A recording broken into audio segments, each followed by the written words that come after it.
Welcome to Some Say I'm Gifted, where we teach you the magic of walking in your spiritual gifts and how it can help you navigate this crazy life, and helping you understand that even though we're in this world, we are not of it. So take a deep breath, relax your shoulders, and let's get real.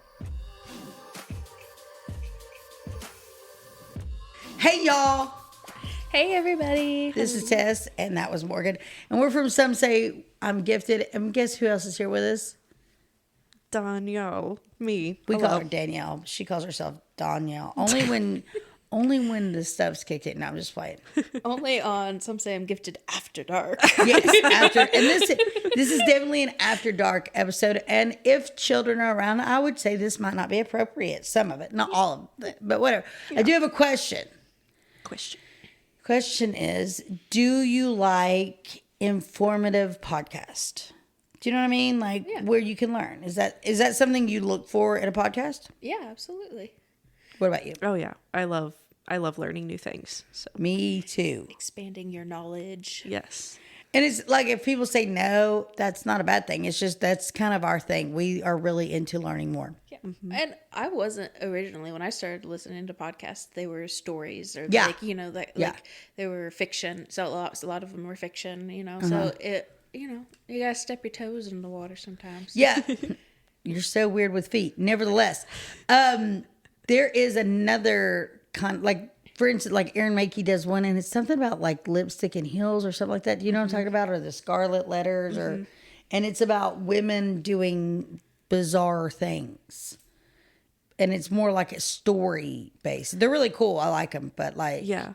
I can't remember what it's called. So, anyways, okay, guys, let us know what you think if you like informative podcasts, because we have a thriller today. It's called Secrets or Confessions. Sorry, Confessions of a Healer. Yay! Applause! Applause! Applause! Okay, who wants to go first? Do you want me to go first so I can break the ice? Yeah. Let's have you go first, Tess. You know what a fat penguin's for? Good for? Breaking the ice. Hi, I'm Tess. Okay. This is one of my friends from college that used to use that as a pickup line at work. It was great. Okay. Oh. So, it was a week before I got married to my second husband, my amazing husband now. And I had gone up to where we got married, which is going to sound weird, but it was it was very close to where my mother was buried. Because my mother had died several months prior to me getting married. Anyways, I'd gone up there because her tombstone, her headstone had come in. But her headstone, and I'm not just saying it because I picked it out, it was amazingly phenomenal, was it not? I mean, it's a huge natural quartz rock that has engraving in it. It was beautiful. It's pretty cool. So I went up there to look at it. I was in shock. I was in awe. I loved it. And I was coming back down the mountain because my baby boys had football practice. I was on the phone with a client that was going through an expeditional crisis, and I looked down, and there were my engagement ring that my husband gave me was from my grandmother and my mom's mom, because she loves my husband and thinks he's a good, attractive man.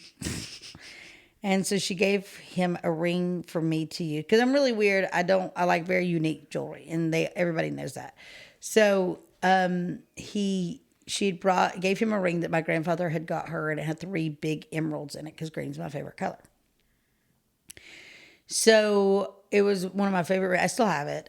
Anyways, I looked down at my ring. This is a week before I get married, and 2 of the 3 stones had fallen out, and I started crying. And I cried all through my kids' football, and I was hyperventilating, and I called Morgan, and I'm like, this means I'm not supposed to get married. It's a sign. And I call other people that are close to me, and I'm telling them. Finally, I called my brother, and I said, and he said, Tess, it means that the stones weren't set correctly. It's not a sign from God. You're going to get married. Everything's going to be fun. And the stones are probably on top of where Mom is buried, because she was jealous all the time of anybody that got attention. I was like, oh, dang. In the words of my niece the other day, Grandma Cat dead now. So,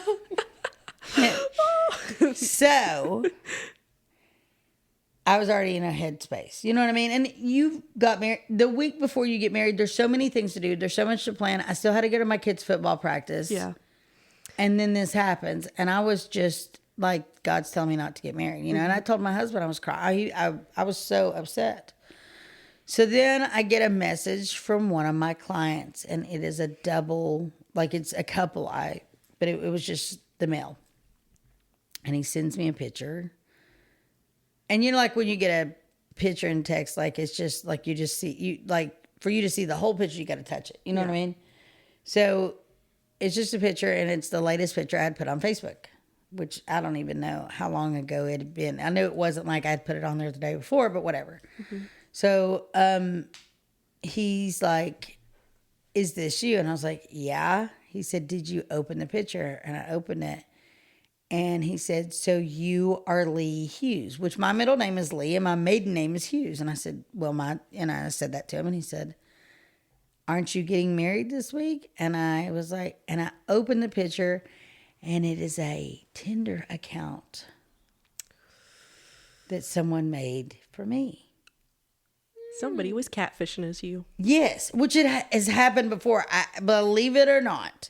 I've had it happen several times. So I contacted Tinder immediately, told them what was up, which is not easy to get in touch with Tinder. I don't know if anybody's ever had to do this before, but I have. And it is a pain. And before I got married, it was taken down. Okay. Which was, only days away. But I'm sitting there and I'm upset. And all of a sudden I start laughing because how did he find me on Tinder? And I said, "This is all well, great, and good, but how'd you see this on Tinder?" He said, "I was just looking." And I said, "So you were just looking at your wife?" On Tinder? And he said, "I've been caught." And I said, "Yes." He said, "Kindness gets you nowhere." I was like, it does if you're in the right place at the right time.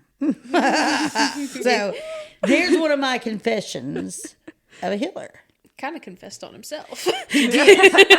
But the funny thing is like no good deed goes unpunished was his philosophy. But I was like, dude, why were you on Tinder? Like you knew better than, and it was so funny. And it got to a point where, I worked with him and his wife till whatever. And it was, at that point, it was funny and laughable. Yeah. Wow. Love that. Yeah. So do you guys have one? I know y'all do. I have to pull it out of y'all. It's like pull on tape here. I do have a story. Okay. Is it X-rated? It's not X-rated. That's good to know. It's not X-rated, but it does have a creepy rating. Little scare factor to it, I will say. Okay, so we're going to rate this, PG-13? PG-13. Okay. Yeah, PG-13. So parental guidance suggested. Yeah. So I am a real estate agent, and there was one day a few years ago that I got a message from a person who lived out west, and she was looking to buy a home on the Outer Banks where I was living at the time. And I reached out to her and we started emailing back and forth. And she had said that she wanted to move from the coast she was on to our coast and needed help finding a house. So I was like, hey, just let me know when you're going to be in town. I'm happy to set up some showings and, get you into the house that you will absolutely love. So the communication back and forth went on for a couple of weeks, and she ended up telling me that she really didn't have a place to stay. And before she bought a house, she wanted to at least rent for a little bit so that she could, get to know the area and get to know where she was going to move to. So me, being the person that I am, I was like, well, we're living currently in a duplex, and the upstairs of our home is vacant. So if you wanted to rent it out for a little bit while you're looking for a house, it would obviously be convenient for us to work together, and, it'll come at this price, whatever. So she was like, honestly, that would be so wonderful. Here's the date I'm going to be there. And, I'm probably not going to stay more than like a couple weeks to like a month max, because I'm sure we're going to find a home quickly and wrap up this process. And, in the meantime, I had asked her for some of her credentials, because most of the time, you at least need a pre-approval to see a home and whatnot. And she was being pretty vague with me. She had given me some details about what had happened in terms of a husband that had passed and all these things that, led to her being able to afford a home. And I was like, okay, great. We can talk about it more when you get here. She gets there probably 2 weeks later. And the first time I see her, I don't want to say it was a little jarring. It was just not, I had found her on Facebook because I just, do my research, and it was not the same person that I thought I had found already. So she looked different than what she presented out there. Correct. So, it was a red flag. Red flag number one. Like, this might not be who she says she is. Exactly. So, I show her upstairs and get her all situated. And day one, we start going out and looking for homes. And we end up finding a home fairly quickly. And we go under contract on that property. She's like, this is my dream home. I don't care. I love it. Everything about it's just amazing, fantastic, wonderful. Within 48 hours of finding that home, she decides that home's not for her. And it's a whole process once you go under contract to get out of a contract, right? You have the seller that's involved, you have the other real estate agent, you already got the attorney involved. There's a lot of things that go wrong there. So we got out of that contract, and she was like, I'm sorry, that won't happen again. Next home I find, that's going to be it. I just have specific criteria that I need to meet to make sure that the home is mine. And in the meantime, some weird things were happening. Like, she would go to random antique shops and just bring to the house like different items that she wanted to put in her new home, and she would start like repurposing them. And she was just the way about her, she was very like needed to have things a certain way and didn't really want you to come in upstairs, even though my husband and I were living there at the time. And like, if something needed to be addressed, we kind of needed to go in. She was just very, I don't know, something about her was very off.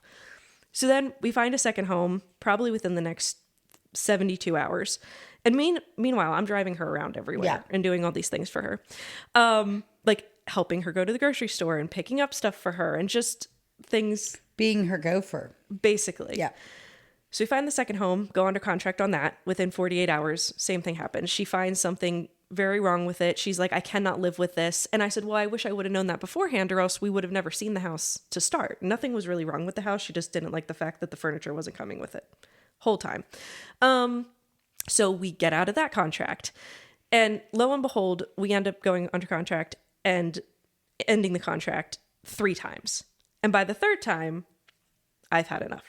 And well, yeah. And you had also by this point reached out to me like, what? And I'm like, yes, listen, I will work with somebody 3 times. And after the third time, if they won't, like if I'm doing everything right and they're saying this, and that, I'll go, okay, bud. I pray about it, and I told you pray about it. Yes. And then I say no more. And the night that she decided she wasn't going to go with it, the third time, I started doing some more research. And I started looking into more of her background. Because at this point, I'm like, something is very wrong. And I asked her to see, because she said she was going to be paying in cash. And I said, okay, well, I'm going to need your proof of funds. Well, that caused a whole stir with her. And I was like, okay, there's obviously something very, very wrong here. And I told her, listen, you're going to have to find another place to stay. She had told me she had hated the house anyway, and that it wasn't meeting her needs, and I had done nothing for her, and that since I was, terminating her as a client, I was the worst real estate agent she had ever worked with, blah, blah, blah, blah, blah, whatever. Long story short, she ended up leaving, and then the first house we had ever seen together, she ended up buying with another real estate agent within a month. So she had basically drugged me around for a month and wasted all my time just for fun. Oh. Maybe possibly some mental illness. More than likely, yes. I would assume. I would. I hate to assume because that makes an ass out of me and you, but. There was something off. Yes. Spiritually, yes. I mean, I know because I was in the background with you on this, but yes. Yes. Yeah, that's crazy. Yeah. I mean, by the end of it, Tess and I were on the phone, and she was like, I think you really need to figure out what this lady's jam is and what's going on. Like, did she even have a husband that passed away? We found out a whole bunch of stuff. So she was not who she said she was. I don't even know if the name she used was her real name, but it was a crazy time. So that was a whole month just of chaos, I will say. A long time. A month. And living in the same, vicinity. Yes. She was living above us. I didn't know that at first. And she called me and was like, I feel like she's upstairs. I went, get the fuck out of the house and we'll talk about it then. Yeah. I was like, go down the road. Yeah. Morgan, I know that yours is X-rated. And I'm just going to give a warning. So if there's children around, that they don't need to hear. X. Listen, it takes a lot to shock me. But when Morgan kind of gave me a little bit of this, I still don't fake. I still don't fake. I don't think Just go ahead. It takes a lot to make Tess speechless. I'm kind of proud right now. I don't think look, just go tell your feet thing. It wasn't me.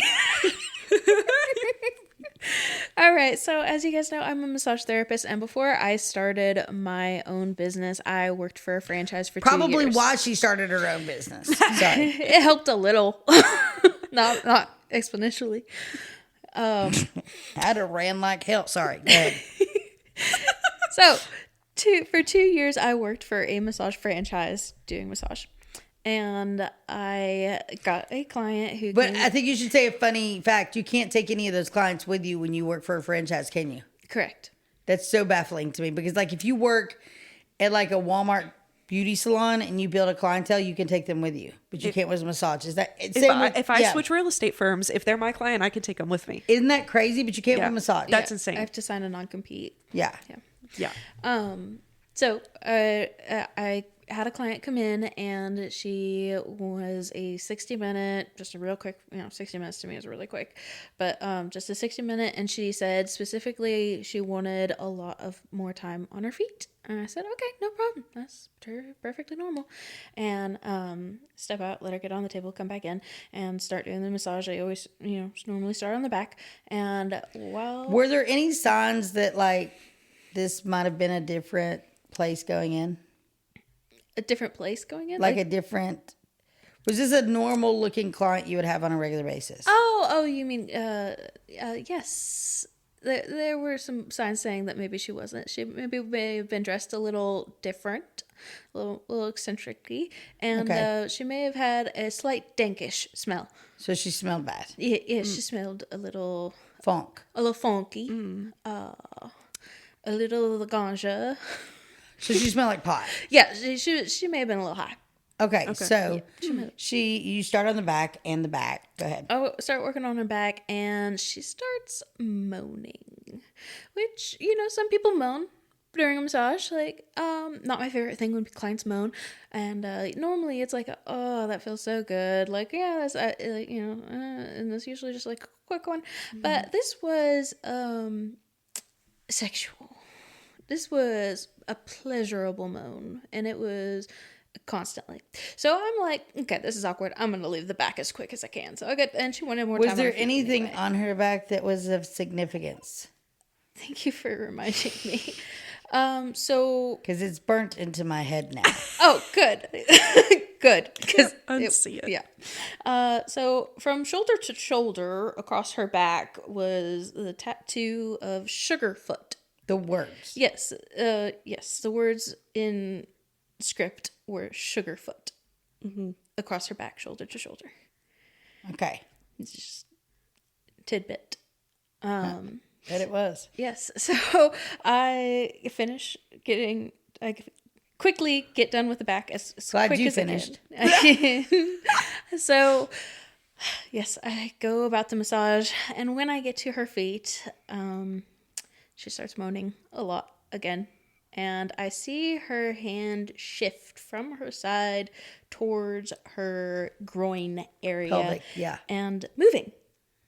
In rapid motions, I'm assuming. In somewhat quick motions. Okay. Rhythmic, quick motions. And the moaning gets louder, and I immediately take my hands off and exit the session, tell her, like, I'm sorry, I'm terminating the session. Please dress and come back out when you are ready. And I exit, and I go to the front desk, and I said, hey, this girl is pleasuring herself on my table while I'm massaging her. Did you say those words? Because I would have said a lot of other They words. may have been slightly different words. This is not a bean factory. Sorry, go ahead. Flicking that bean. So yes, I tell the front desk girl, and she's like, oh, really? You had a problem with her? Because our male therapist, also had a problem with her last month, and she was supposed to be blacklisted. I'm like, well, why the fuck didn't you guys blacklist her? They did you dirty. So the importance of this story is because you work in an environment where you're hands-on with people and you touch them sometimes probably more intimately than their loved ones. you get a lot of people making sexual suggestions, correct? Yes, this would not be the first time. This is just definitely the strongest, The most potent. most potent. Yes. Yowza. It's terrifying. Yep. I think terrifying is a nice way to put it, because then you have to wash your hands a lot because you don't really understand or want to understand what you touch. Oh yeah. But the writing was kind of on the. Yeah, there Back. were hints. There were hints. Yeah, but that's the weirdest hint I've ever heard. Sugarfoot. That's true. Because when you first said like the name, the Sugarfoot, I was like, oh, she must have done footwork. Mm-hmm. But she did footwork in a different world. Yeah. Yeah. Yep. Yeah. Yep. So I know there are massage therapists. I can think of one right now that listen to the podcast, and I would love to know if she has any stories that are far out. You know what I mean? Like we would love to hear stories, whether you're a therapist, whether you're, you know, a real estate agent, whatever you are. If you have bonker stories, and of course you don't have to say names. We didn't say anybody's name here, unless you're Sugarfoot. But we would love to hear these things, and we think they're great. And we want to know if y'all want to hear more confessions of a healer, because I know that I've got more. Morgan's got more. Danielle's got more. And these are fun things to me, like what happened. And we're not gossiping, because if we were, we would tell you their name and address. We're not. We're just giving you the hazards of our job. yes, occupational hazards for real. And I will say, I do not envy Morgan. No. Thanks. Not at all. It takes a strong person to do what you do. I love what I do. You know, You're still in it. I love it. For- You know what? Sometimes it's a compliment. Look at it on the bright side. We love that. It's a compliment. Oh, jeez. I have a question though. Like, if you terminate a session like that, are they required to pay? Yes, full service. What if they tip? It's a compliment. See, I would not be like, I'm terminating the service, get out, because you know that they're going to finish, right? Yeah. I'd be like, you need to get out. Yeah. I would not say, I would say, wrap yourself in the sheet and out. I terminate session. I get paid. I'm going to get my money. Well, they're going to get their honey. You see what I'm saying? She finished before she came out. Oh. I would have been like, no, I'm not letting you go to Pleasure Town. Wrap it up, get out. Go change out there. Can do that in your own home. Wow. Figure that out. I'm not quite as assertive or confrontational as you, Tess. You know? This is why I'm not a massage therapist. Because I'd be like, I think you've mistaken me for somebody that thinks that this is I'm not. No. Mm-hmm. Wow. These were pretty intense stories. So let us know if you want to hear more of these, or if you have some yourself. You can contact us at Some say I'm gifted. somesayimgifted at gmail.com, or somesayimgifted on Facebook and Instagram and on X, and I'm unfiltered on there. You can always reach out to me personally on my personal Facebook at Tessa Ray McKittrick, and let us know what y'all think. And we love people that reach out to us. And if you happen to stumble across this amazing, wonderful podcast and you start listening, we encourage you to follow us on all the avenues so you can interact with us, because the more you interact, and the ones that say interact with us and get a shout out, we will shout you out, especially if you have a small business too. We like to talk about those. Yeah. We think they're pretty groovy. All right, y'all, we love y'all and can't wait to talk to you soon. Love you guys. Love you. See you next Thursday.